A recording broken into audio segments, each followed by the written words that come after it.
kamusta na po kayo dyan? Ngayon po ay magpapadentist po ako po.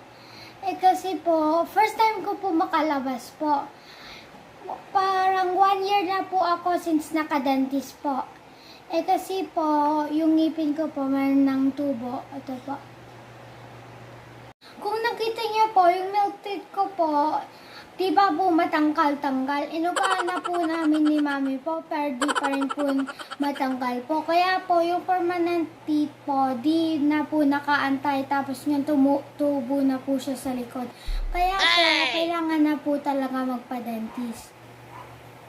Gusto po sana po ni mami po na ang pagpapadentist ko po ay pag natapos na po yung pandemic po. Pero po, di na po nakaantay yung yung permanent teeth ko po at saka tumutubo na po siya.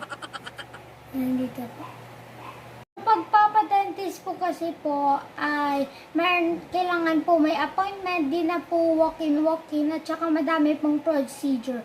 Kasi nga po dahil po sa COVID-19 na health protocols na sinusunod po. Tulad po ng no mask, no entry, temperature screening, foot bath, disinfectant mat, tapos po strictly by appointment, tapos po kailangan pa po mayroon pong PPE. Ang time po ng appointment ko po ay 1 PM po. 11 o'clock na po niyan po. So, kahit po na po ako po. Para po busog po ako bago po ako bunutin ng ngipin. Kain po tayo po. Magpapakabusog po ako po bago po ako magpabunot po. So, ito po, meron po tayong Bonchon, my favorite restaurant.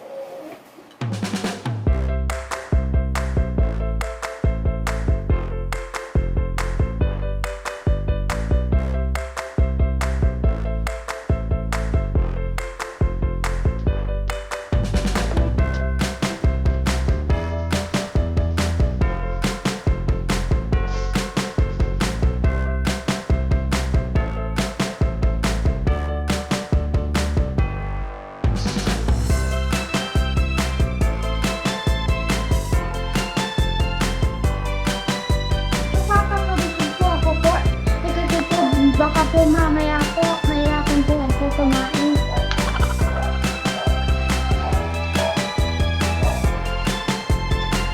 Ang sarap pa naman po ng chicken and rice.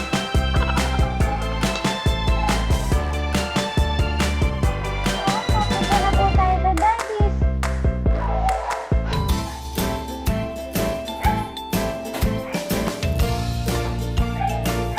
Ano po?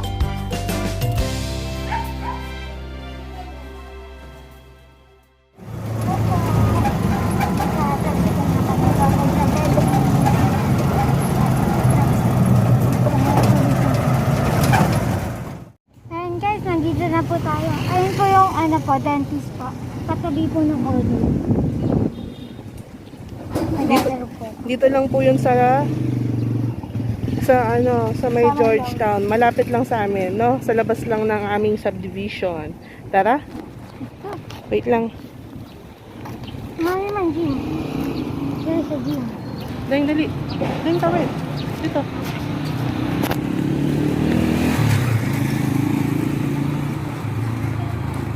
Ayan. Ito na yan.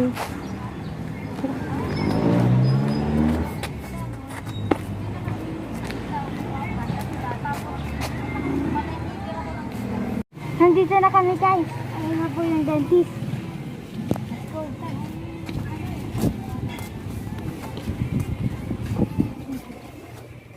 Dito na tayo.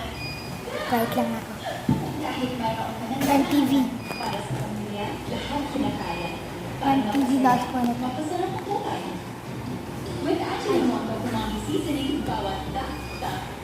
Kinakabahan ka? Yes. I'm a little nervous.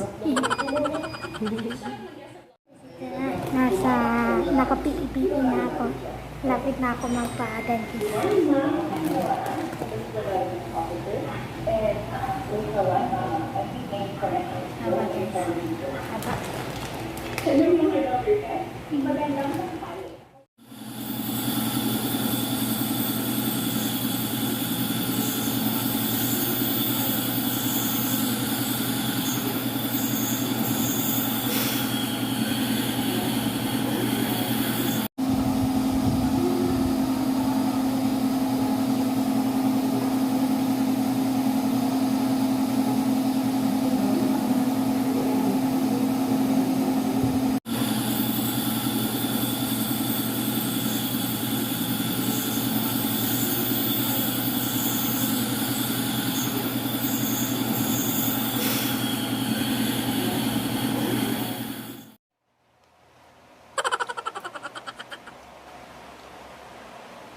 Okay po, nandito na po tayo.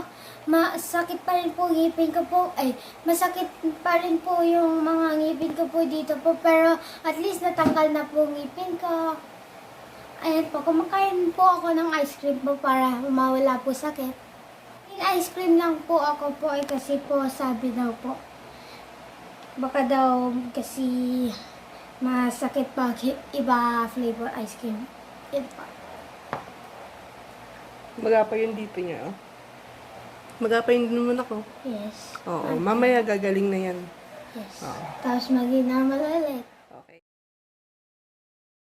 A few moments later. Hello po! Ayan po, bungi na ako. Ang masasabi ko po sa experience ko po today po na nabubunot po ay at saka yun po. Medyo ano po siya, masakit po pero nakaya ko naman kasi po brave ako. Saka strong. Wow! Thank you po Dr. JB sa pagdahan-dahan na pagbunot sa ngipin ko po. Thank you po. At saka thank you din sa mga viewers ko po na palaging nag-watch ng videos ko po. Thank you po. Hanggang sa susunod po. Thank you for watching. Please subscribe and like my videos. Bye!